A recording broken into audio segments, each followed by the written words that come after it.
Good Thursday, everyone. I'm Cyrus Webb, and welcome to Conversation Daily News. Glad you all could be with us. We, of course, have your news headlines coming up on this Tuesday. From a message from my book, Words I Choose to Live By, and in today's Entertainment Spotlight, you got to be part of my conversation with journalist and author Goldie Taylor discussing her brand new powerful book, The Love You Save. Enjoy today's broadcast. For Conversation Daily News, I'm Cyrus Webb with their Tuesday headlines. In international news, powerful quake rocks Turkey and Syria, kills more than 2,800 people. A powerful 7.8 magnitude earthquake rocked wide swaths of Turkey and neighboring Syria on Monday, killing more than 2,800 people and injuring thousands more as it toppled thousands of buildings and trapped residents under mounds of rubble. Authorities fear the death toll would keep climbing as rescuers searched through tangles of metal and concrete for survivors in a region beset by Syria's 12-year civil war and a refugee crisis. Residents jolted out of sleep by the pre-dawn quake rushed outside in the rain and snow to escape falling debris, while those who were trapped cried for help.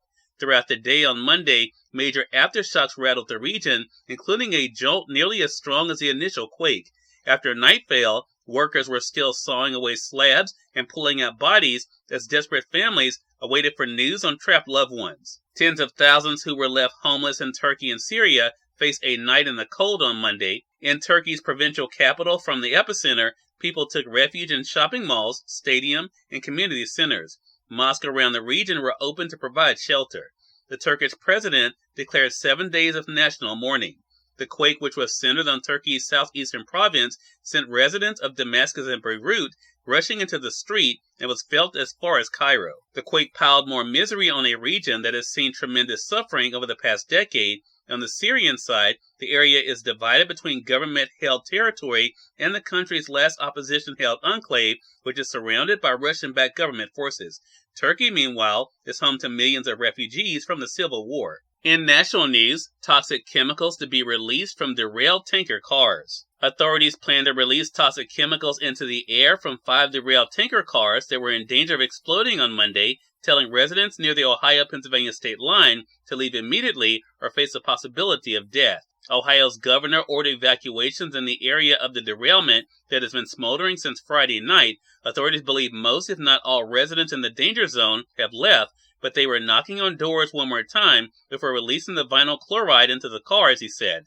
You need to leave. You just need to leave. This is a matter of life and death, said the governor. The process involves using a small charge to blow a hole in the cars, allowing the material to go into a trench and burning it off before it's released in the air. The site is very close to the state line, and the evacuation area extends into a sparsely populated area of Pennsylvania. About half of the 4,800 residents in East Palestine have been warned to leave over the weekend before officials decided on Monday to use a controlled release. Pennsylvania's governor said the evacuation zone includes about 20 Pennsylvania residents, but as of Sunday night, half had remained in their homes. Pennsylvania State Police were going door to door to assist those residents and ensure that they leave. This is very serious, said the governor. I want you to know that if I were there right now, if the First Lady and our children were there right now, we would evacuate. We would leave this area. It is potentially too deadly, he said. Forced evacuations began Sunday night in the village of East Palestine after authorities became alarmed that the rail cars could explode after drastic temperature change was observed in the rail car. In sports, Tom Brady will not move into Fox announcing booth until 2024.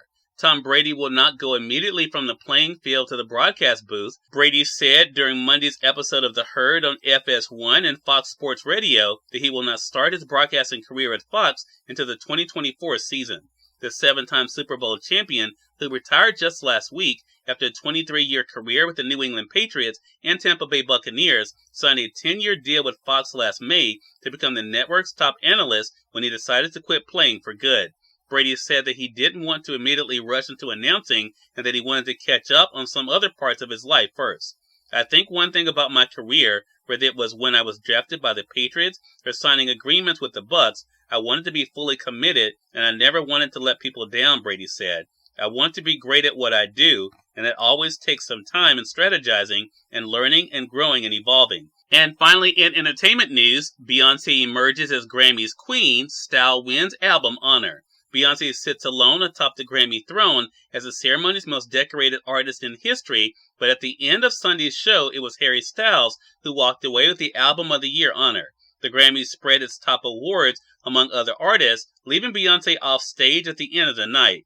But the superstar was a constant presence throughout the night, even when she wasn't in the room, especially when she won her 32nd award. "I'm trying not to be too emotional," the superstar said after her historic win as her husband Jay-Z stood and applauded her. The singer thanked her late uncle, her parents, Jay-Z, and her children for supporting her. "I'm just trying to receive this night. I want to thank God for protecting me. Thank you, God," she said. Cyrus Webb, Conversations Daily News. It's now time for a message from my book, Words I Choose to Live By. Enjoy. Good Tuesday, everyone, and welcome to Words I Choose to Live By. Your joy should not be dependent on where you live, how much you have, or who you know. True joy comes from the satisfaction that you are living the life you were intended to live, using each and every opportunity to recognize the blessing of seeing another day. Have an amazing Tuesday. We are part of my conversation coming up with Goldie Taylor in today's Entertainment Spotlight. Stay with us. You're listening to Conversation Daily News. For Conversation Daily News, I'm Cyrus Webb at the Entertainment Spotlight. Journalist and author Goldie Taylor joined me on Conversations Live, the radio show, to talk about her brand new book, The Love You Save. Here's a bit of our conversation. But Goldie, thank you again for the time. Really appreciate it. No, thank you, Cyrus, for having me this morning. Well, this is really exciting to speak with you. As I mentioned in my introduction, Goldie, we're used to hearing you offer commentary, even recently, when it comes to, some of the horrible things we've seen in the world, being able to share your own thoughts there. But what has it been like for you now to have the spotlight on you and to be able to share your own story with the world? What I believe about this, Cyrus, is that it is truly an extension of the work that I've always been doing. If anyone's heard me talk about social issues, gun violence, if they've heard me talk about poverty, or being a single mother in this country, or what it means in terms of social justice, all those things, if they've heard me talk about domestic violence or surviving sexual violence, they've always heard me talk about that from an informed experience. And so I've always talked about our lives collectively as a family, but mine individually. But this is one story that I had not yet told. And it feels very different. It is almost as if living it again, but seeing it with new eyes. One thing you mentioned from an educator, and I knew I wanted to ask you about this, because you were told, Goldie, and you shared in the book, be so good that your gifts cannot be denied. What has that been like for you to walk in that, to embrace those words and to walk in that? I've always been told that you had to earn your place in the room.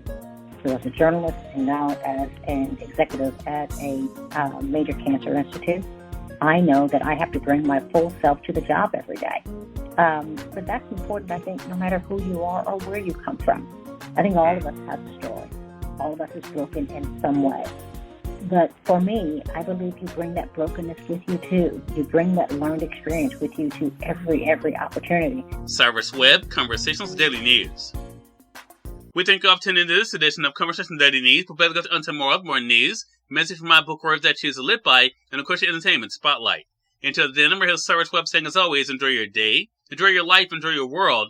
Thank you all for choosing Conversations Daily News today. Now let's go make today amazing. Take care.